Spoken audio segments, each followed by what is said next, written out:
Mais merci beaucoup, merci. Notre temps est un peu parti. Mais nous allons dire quand même quelque chose dans une trentaine de minutes rapidement. Alléluia. Amen. Nous sommes en train de parler des signes évidents de l'humilité. Praise the Lord. Nous avons vu la fois passée que la Bible déclare que ayez d'abord les sentiments qui étaient en Jésus-Christ, lequel existait en forme de Dieu. Lequel existant en forme de Dieu. Lequel Jésus-Christ qui existait en forme de Dieu. Il n'a pas reconnu comme étant une proie à arracher. Mais il s'est débrouillé lui-même.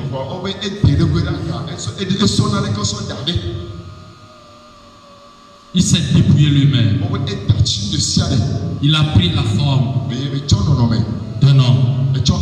Il est devenu semblable aux hommes. Et il est devenu comme un simple homme. Et la Bible dit qu'il s'est humilié en étant obéissant jusqu'à la mort de la croix.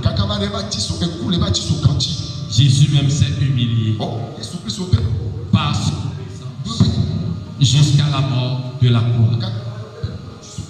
Alléluia. Amen. Praise the Lord. Alléluia. Et la Bible déclare que nous devons avoir cela en nous. Donc l'humilité est un sentiment intérieur d'un état que tu dois reconnaître, d'un état, d'une situation, de la manière dont tu as pu tu es.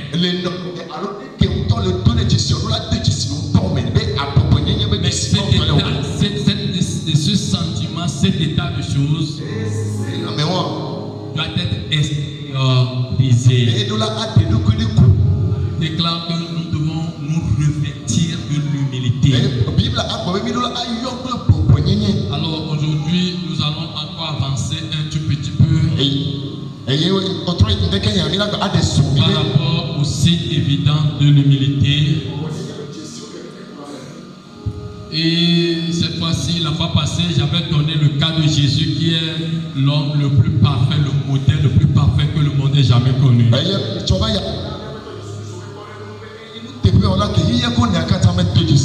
C'est-à-dire que le modèle de l'humilité.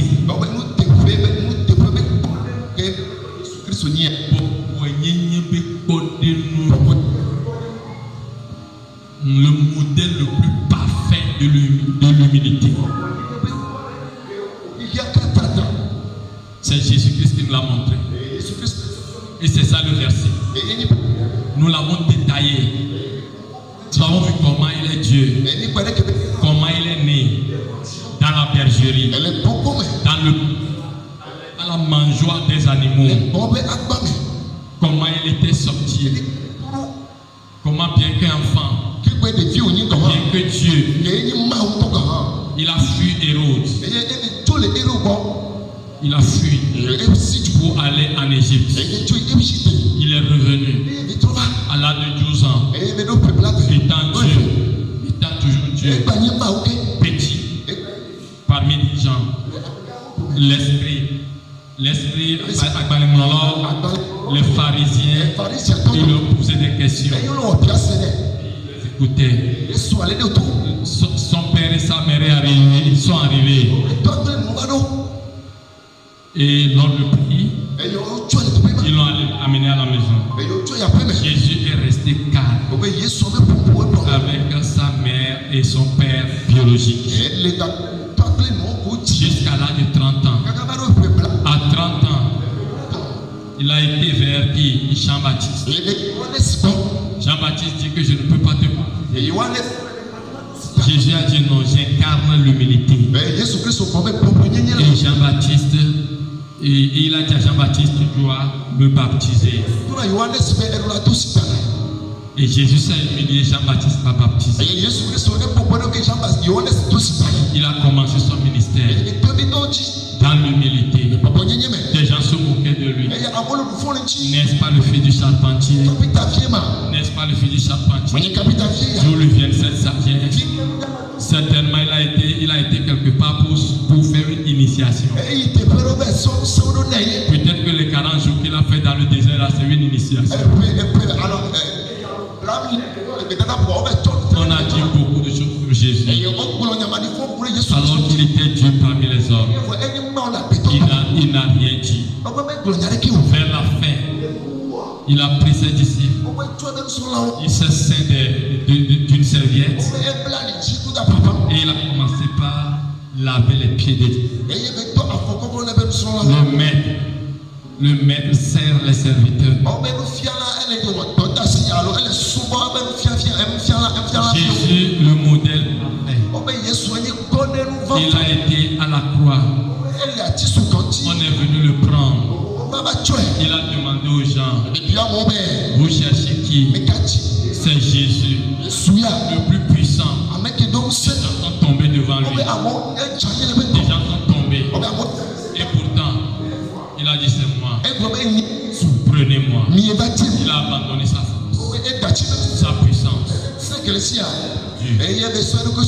On a pris, on l'a amené devant les rois de la terre. On lui a posé des questions. Les questions que Jésus connaissait depuis. Des questions. Le plus sage de tout l'univers. Mais l'être humain lui pose des questions.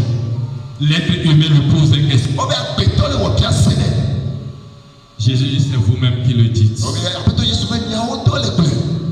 Ils l'ont pris. Ils l'ont crucifié. On se moquait de lui. Toi qui as sauvé les autres, ne peux-tu pas te sauver toi-même? On peut avoir la force. On peut avoir la force. Mais ce n'est pas toutes les fois qu'on déploie la force.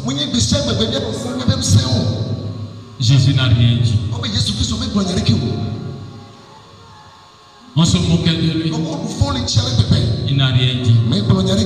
Il a été obéissant pour accomplir la volonté de Dieu. Qui a créé la force de refuser. Mais il dit j'accomplirai la volonté de Dieu. En toute humilité. Il s'est rendu. Et il est mort. Jésus, le roi des rois. Il nous a sauvés par la puissance de l'humilité. Nous devons aussi extérioriser notre humilité. Alors mes chers frères et sœurs, ce matin, nous allons lire deux passages que je vais essayer d'expliquer un peu et nous allons finir. Levons-nous pour donner l'autorité à la parole.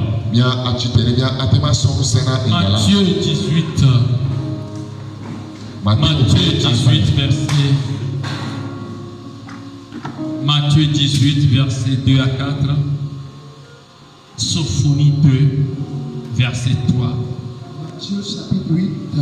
Matthieu 18, verset 2 à 4. Oui. Là, il est écrit: Jésus ayant appelé un petit enfant, le plaça au milieu d'eux et dit: Je vous le dis en vérité, si vous ne vous convertissez et si vous ne devenez comme les petits enfants, vous n'entrerez pas dans le royaume des cieux. Oui.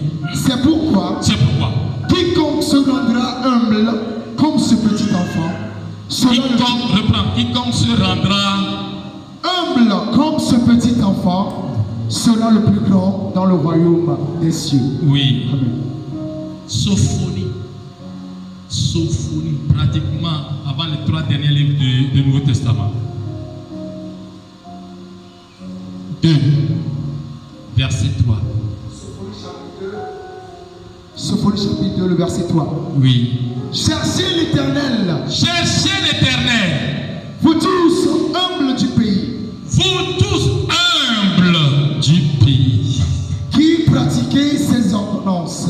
Qui pratiquait ses ordonnances. Recherchez la justice. Recherchez la justice. Recherchez l'humilité. Recherchez l'humilité.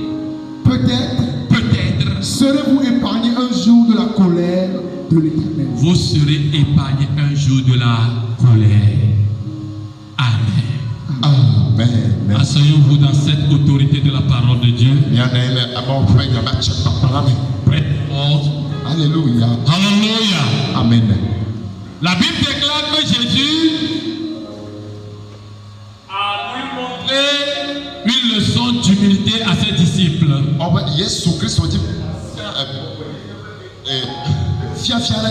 Vous savez, l'humilité n'est pas facile à enseigner. Pardonnez-moi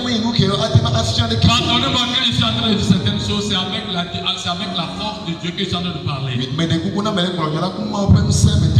Surtout l'humilité et l'amour. Les deux sont un peu difficilement à enseigner. Parce que quand on enseigne, les gens se disent qu'on me doit.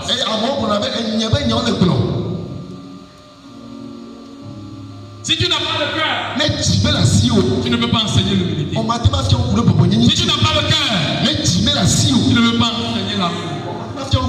Si tu n'as pas le cœur, tu ne peux pas enseigner la sainteté.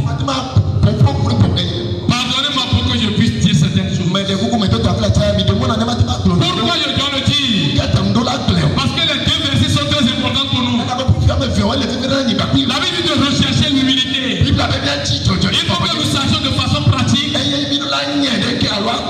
De façon pratique. C'est que l'humilité. Souvent nous croyons que nous sommes humbles. Alors que nous ne le sommes pas. Quand j'avais commencé cet enseignement, j'ai dit que seul Jésus est la personne la plus humble parfaitement au monde. Moi-même qui suis ici, il y a des grains d'orgueil en moi. Pratiquement tous. Il va falloir que nous écoutions pour connaître les signes de l'humilité, pour que nous puissions le chercher. Chacun d'entre nous, les disciples, les troupes étaient le fondement de l'église.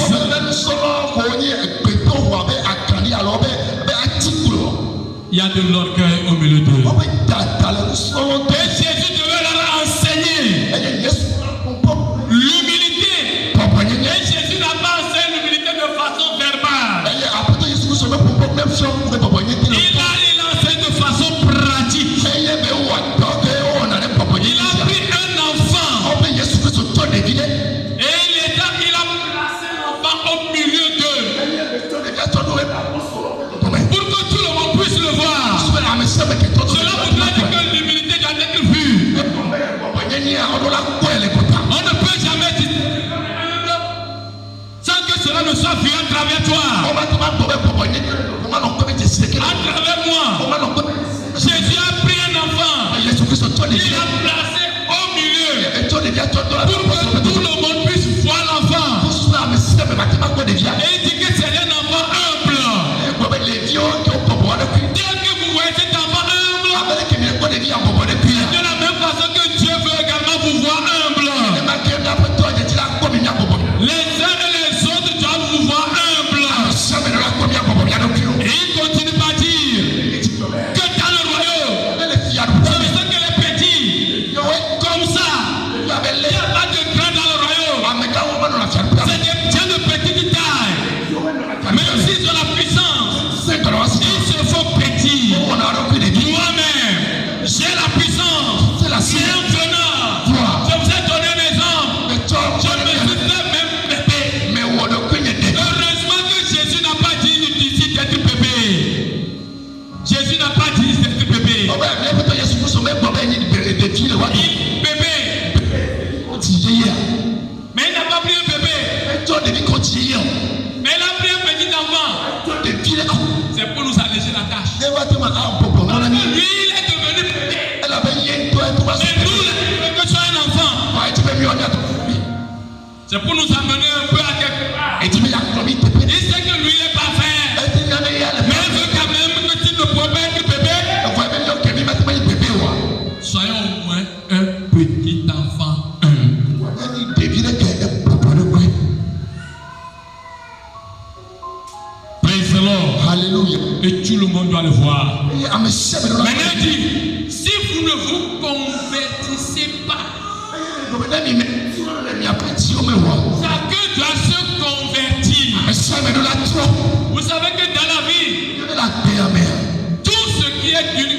malheur se convertit toujours pour le rendre beaucoup plus simple. Lorsque je prends ce poteau-là, son poids peut s'équivaloir à peut-être 20 000 grammes. 20 000 grammes. Non, 20 000 grammes. Non. 20 000 grammes. Mais pour que ça soit accessible à tout le monde, on m'a dit que ça fait 20 kilos. Ça n'a pas perdu sa valeur. 20 kilos. Mais quand tu fais 20 grammes, pour les enfants, oh, c'est trop grand. Mais quand tu fais 20 kilos, oh, c'est seulement 20 kilos. Alors que c'est la même chose. Praise the Lord. Hallelujah. Jésus s'est fait petit. Cela ne veut pas dire qu'il n'est plus ce qu'il est. Et la domination était où? Sur son épaule. La domination sur son épaule. Bien qu'étant petit. Alors la nature même nous enseigne que les choses de grande valeur, on le convertisse en des petites valeurs pour que ça soit accessible et retenable. Nous aussi, nous devons la Bible déclare que nous devons nous convertir. Nous sommes grands comme ça, mais nous devons devenir comme des petits. Praise the Lord. C'est très important. Et il a dit à cet ici, vous devez vous convertir. Sinon, vous allez rater là-bas. C'est que ça devient sérieux. Et quand je devais l'enseigner, il a pris du temps pour donner un exemple palpable. Et moi aussi ce matin de donner un exemple palpable d'humilité, des exemples d'humilité palpable.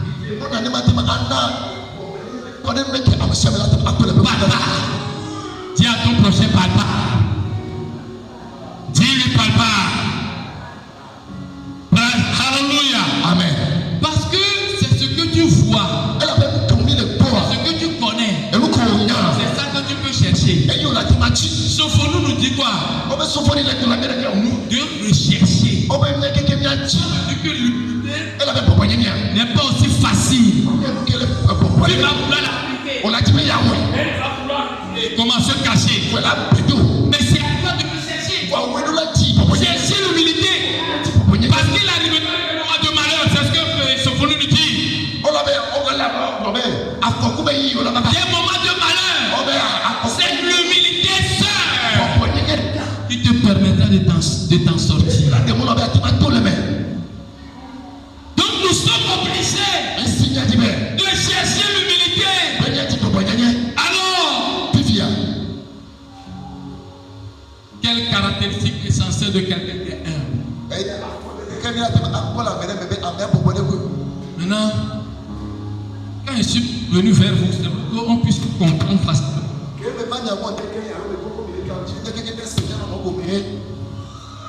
Celui qui est humble accepte facilement ses fautes.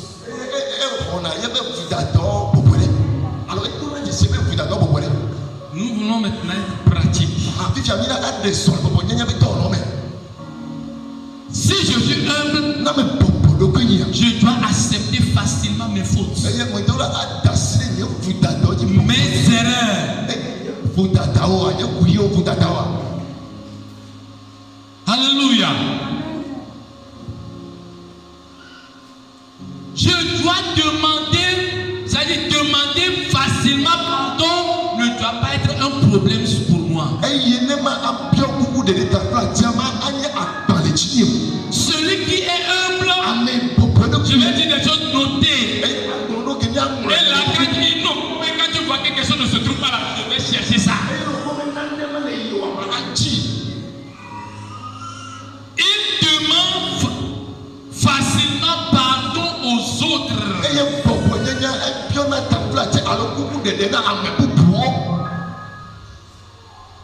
L'humble demande facilement pardon aux autres.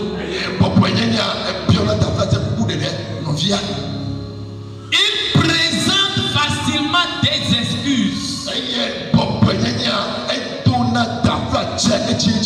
Tout ça là, vous allez remarquer ça dans la vie d'un enfant. C'est par rapport à un enfant que je vais faire sortir tous les éléments.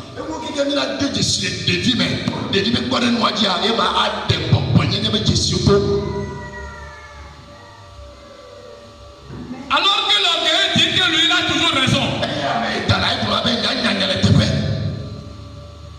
L'orgueil n'a jamais tort. N'a jamais tort. Pour l'orgueil, il faut qu'on vienne lui demander pardon.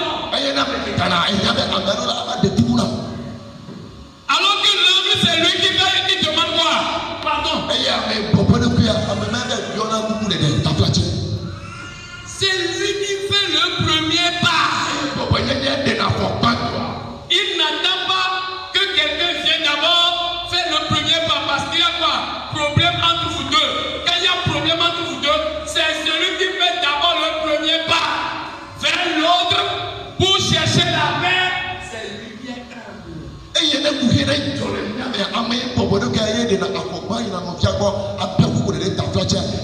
n'attend pas ce que c'est lui qui va faire le premier pas. Si la nette insiste, c'est l'orgueil.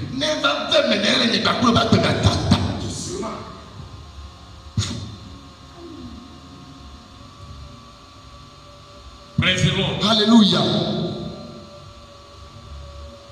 Il ne se voit pas trop spécial.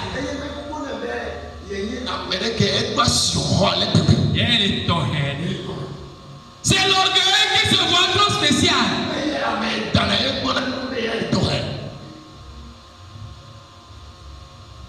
Je vais aller mollo pour qu'on prenne des notes. Après, on va faire les recherches. Puisqu'on a eu les rechercher. C'est pourquoi je me suis approché de moi. Je vais lire. J'ai écrit des choses. Praise the Lord. Alléluia. Alléluia. Amen. L'humble, celui qui est humble, n'aime pas se faire voir.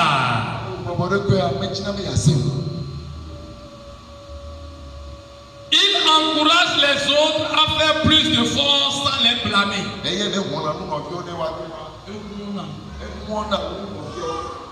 Il encourage les autres à faire plus d'efforts sans les blâmer. Lorsqu'il voit que c'est lui qui est même le premier. S'il arrive que c'est moi qui suis le premier, j'ai bien fait, je ne vais pas blâmer les autres. Je vais les encourager à faire mieux. Alléluia.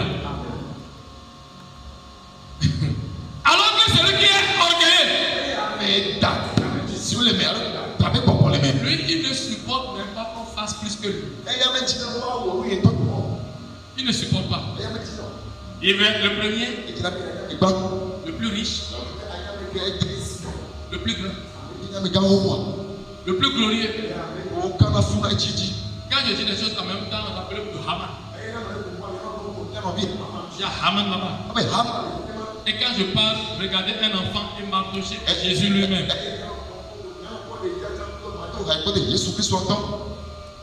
Praise the Lord. Alléluia.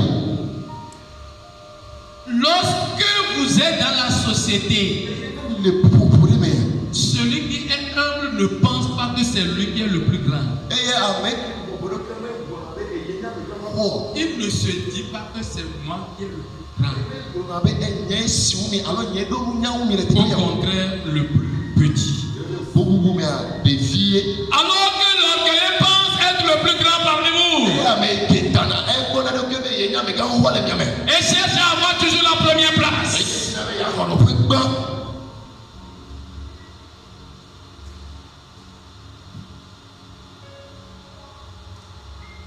C'est difficilement que celui qui est humble accepte les éloges.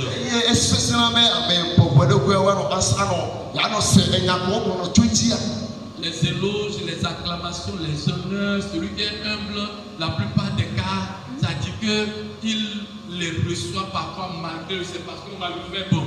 Lui, non.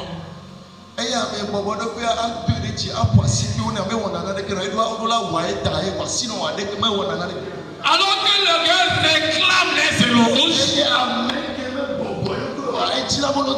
réclame les acclamations,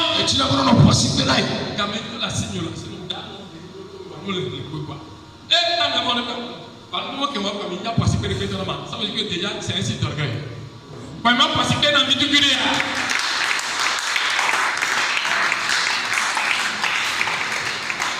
C'est un exemple que je suis en train de donner. Lorsque je réclame les applaudissements, moi je réclame ça pour moi. Ça veut dire que c'est un signe d'orgueil caché.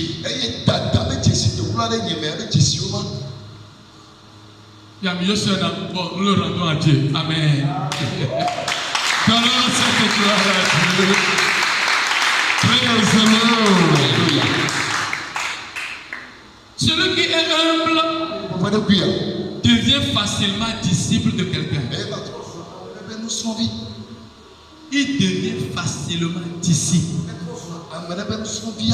de quelqu'un. Il est enseignable. Il est enseignable. Pour la défier.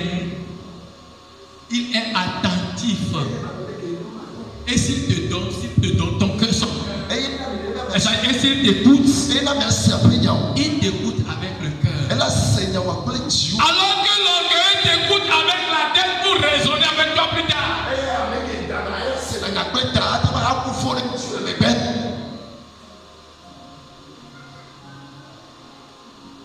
Je suis en train de dire tout ça là pour voir si ça va manquer dans nos cherches.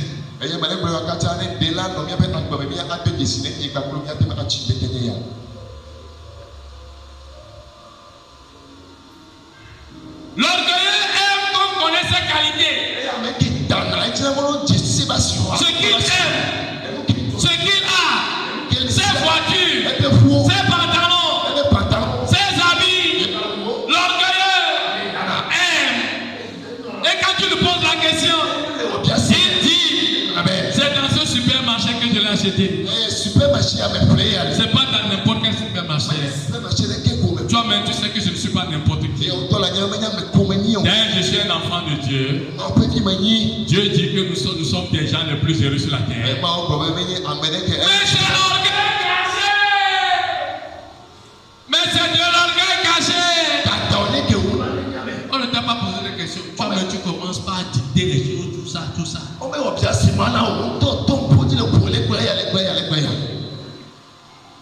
L'orgueil vit dans l'apparence. Alors que celui qui est humble ne vit pas dans l'apparence. Il vit dans l'être.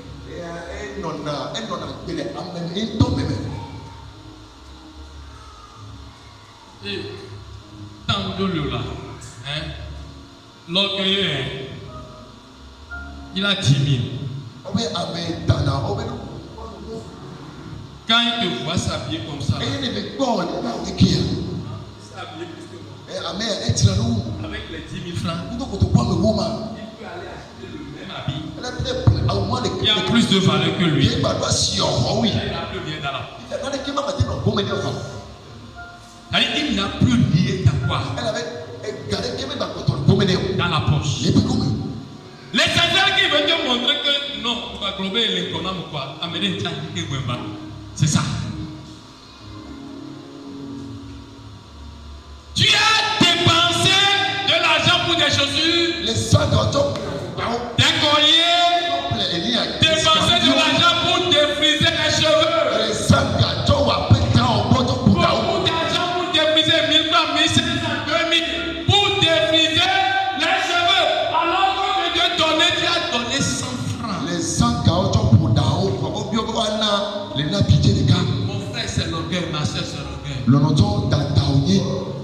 Comment est-ce qu'il va dépasser 5 000, 10 000 pour acheter des vêtements tout ça là, déchirer les cheveux, acheter de belles habits, mais je n'ai que 100 francs donnés à Dieu. C'est l'orgueil, ce n'est pas l'humilité. Après, je vais dire que je n'ai pas d'argent. Ah bon, tu as l'argent. Tu veux vivre dans l'apparence.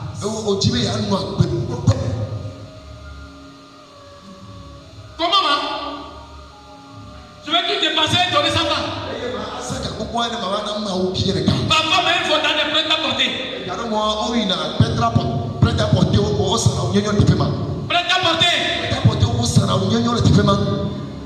Oh, on est prêt-à-porter. C'est-à-dire que il prend la main, donne l'argent, ce n'est pas que. Et après avoir fait tout ça, il donne la vie et nous rien dans la poche. Mon frère, ça c'est l'orgueil. L'humilité ne vit pas dans ça. Tu t'habilles bien, mais tu n'as pas donné l'argent à la maison. C'est l'orgueil. Ce n'est pas l'humilité. Je m'habille bien, mais je ne donne pas de l'argent à mes enfants. On ne mange pas. C'est de l'orgueil. C'est pas l'humilité. Si vous voulez que ça continue à clamer le roi des rois,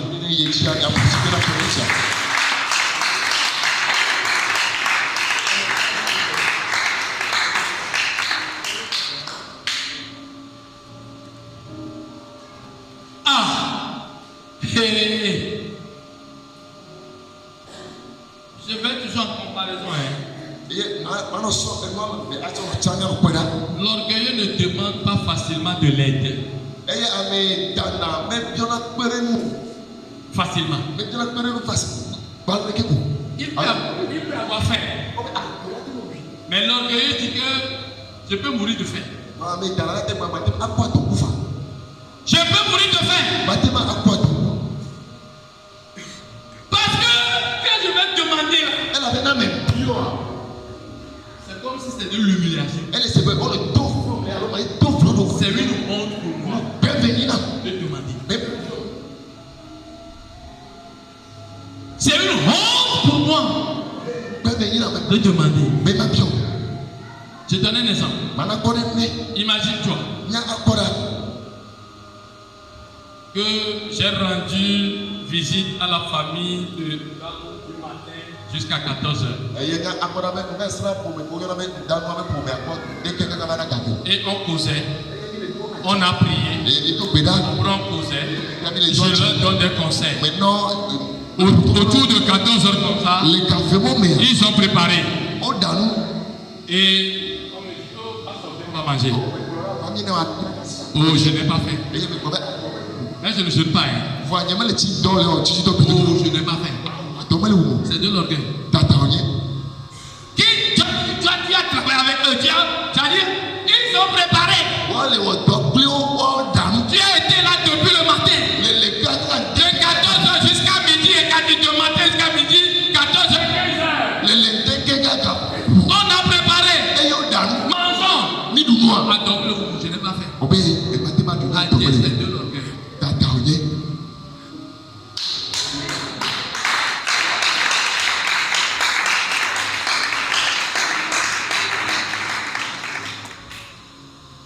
Naturellement, à midi, on mange, non? Et c'est comme ça que nous nous rendons visite les uns et l'autre. Il va me dire, à Domlo, je n'ai pas fait. Parce que Domlo, tu as fait! Tu as fait! Parce que tu vas dire que je vais manger chez eux maintenant, tout ça là, et c'est la honte. Si tu dois manger.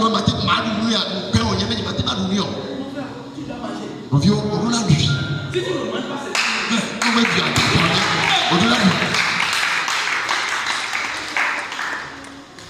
même si tu ne veux pas trop manger le soir que tu es en train de jeûner. Ou bien au moins quelques bouchées. Et à sorte de pour alors attendre. Pour les satisfaire aussi. Mais à thème à tout me dit que je suis de cœur avec. Mais à thème à tout nous avons des trucs d'orgueil en nous, nous croyons que c'est l'unité. Ça c'est l'orgueil. Tu as besoin de l'aide. Tu dois demander. Pour l'orgueil, c'est la honte. Mais pour celui qui n'est pas orgueilleux, comment? C'est la fidélité de Dieu dans ses promesses. La Bible dit demandez et l'on vous donnera. Demandez et l'on vous donnera. Mais toi tu refuses de demander. Jésus le plus humble a dit de demander. Toi tu dis que tu ne vas pas demander. Tu as besoin de l'eau. Tu as besoin de quoi? D'assistance financière. Tu as besoin qu'on prie pour toi. Tu as besoin qu'on jeûne pour toi. Tu as besoin que tu imposes les mains. Tu refuses de demander. C'est l'orgueil.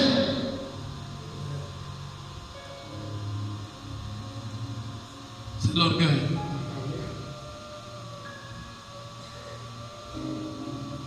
Parce que quand tu demandes, l'humble, quand tu demandes, il montre que Dieu est fidèle, il va accomplir ses promesses.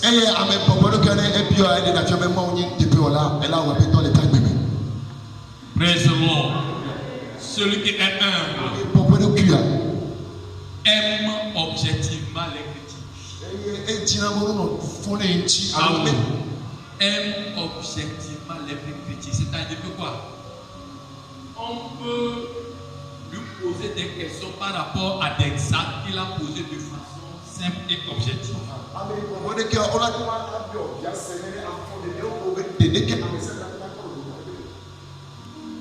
Si tu poses un acte, on te pose des questions par rapport à ça.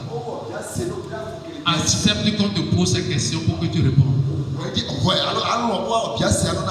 de façon objective. Alors que l'orgueil n'aime pas qu'on lui pose des questions.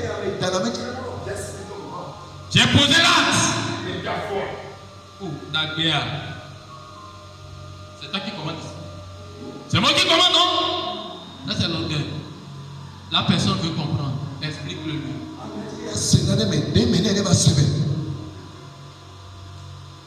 Alléluia. Praise the Lord. Et il devient l'ami de celui-là qui le conseille. L'orgueil n'aime pas qu'on le conseille.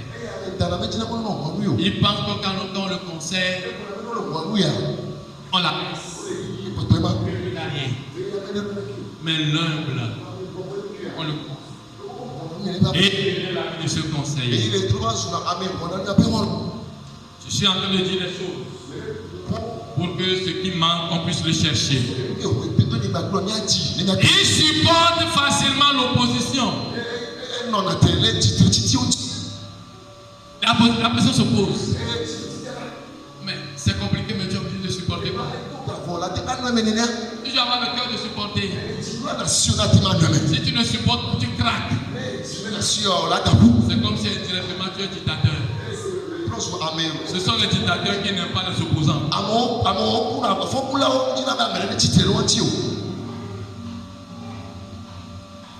Ils supportent les oppositions. Alléluia. Praise the Lord. Alléluia. Et il comprend que celui qui s'oppose à lui n'est pas forcément son ennemi.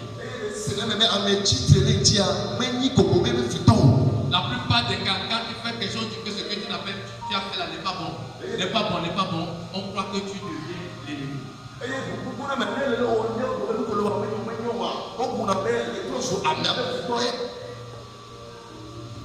On te dit que ça là, ce n'est pas bon. L'autre aussi, ça là, ce n'est pas bon. Automatiquement, ce n'est pas bon. La prochaine fois, tu ne salues la prochaine. Qui est orgueilleux? Est-ce que ce que la personne dit selon la Bible, est-ce que c'est vrai? Nous avons notre standard. Notre vie standard.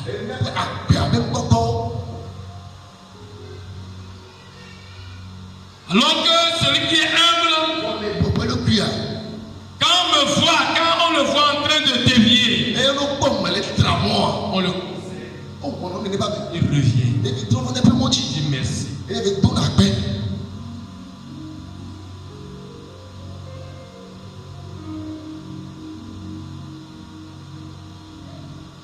Celui qui est humble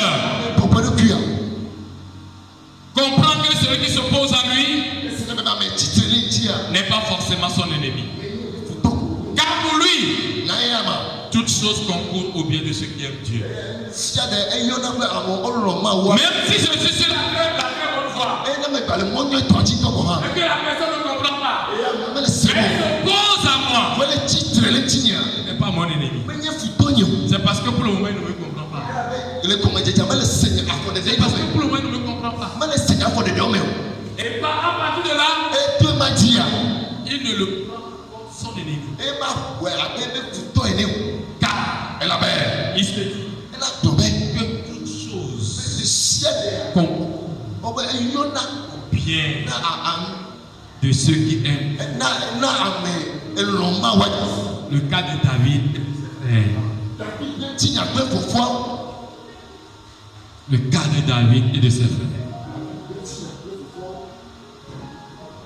Praise the Lord. Alléluia. Celui qui est humble est content de voir son prochain recevoir la gloire en sa présence. Je suis content de voir quand mon frère est en train d'avoir l'élevation de la gloire. Je suis très content. Parce que je suis humble. Mais l'orgueil, je ne l'aime pas. Parce que la gloire là, pourquoi on doit ma présence? L'orgueil, la plupart des cas, il voit la maison. Parce qu'on a élevé telle personne, il voit la maison, ils n'ont plus sommeil.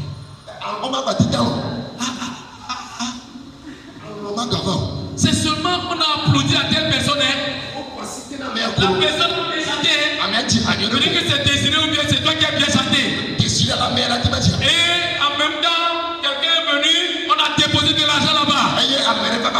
Si tu as dit ou bien c'est toi qui es orgueilleux, le midi là, la nuit là, l'insomnie. Ah bon? Il faut fournir un peu. Quand les nègres. Ah bon, donne-moi la clame aussi. Mais, qu'est-ce qu'il t'a fait? Ce qu'on lui a dit, on t'a retiré pour toi. On a clamé, on a élevé la personne. Faut l'accepter. Ton tour viendra. Mon tour viendra. Chacun a son tour de gloire.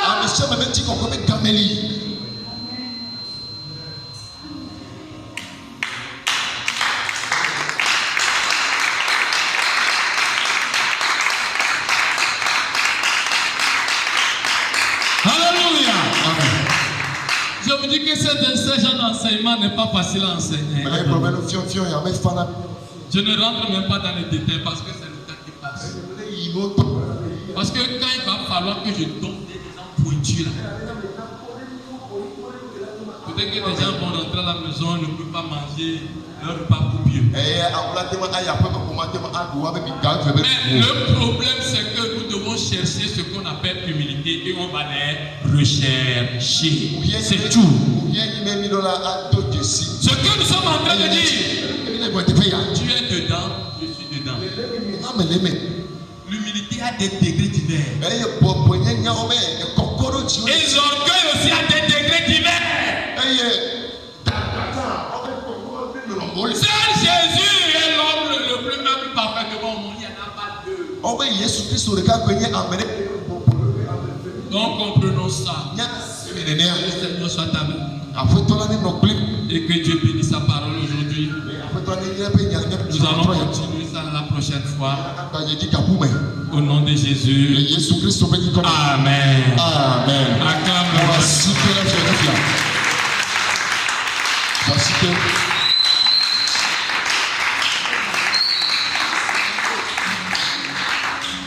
Seigneur, nous remettons ta parole en tes mains. Bénis cette parole dans notre cœur. Au nom puissant de ton Fils Jésus, nous avons prié. Et permets que nous puissions rechercher l'humilité telle que tu nous l'as recommandé. Au nom puissant de Jésus. Amen.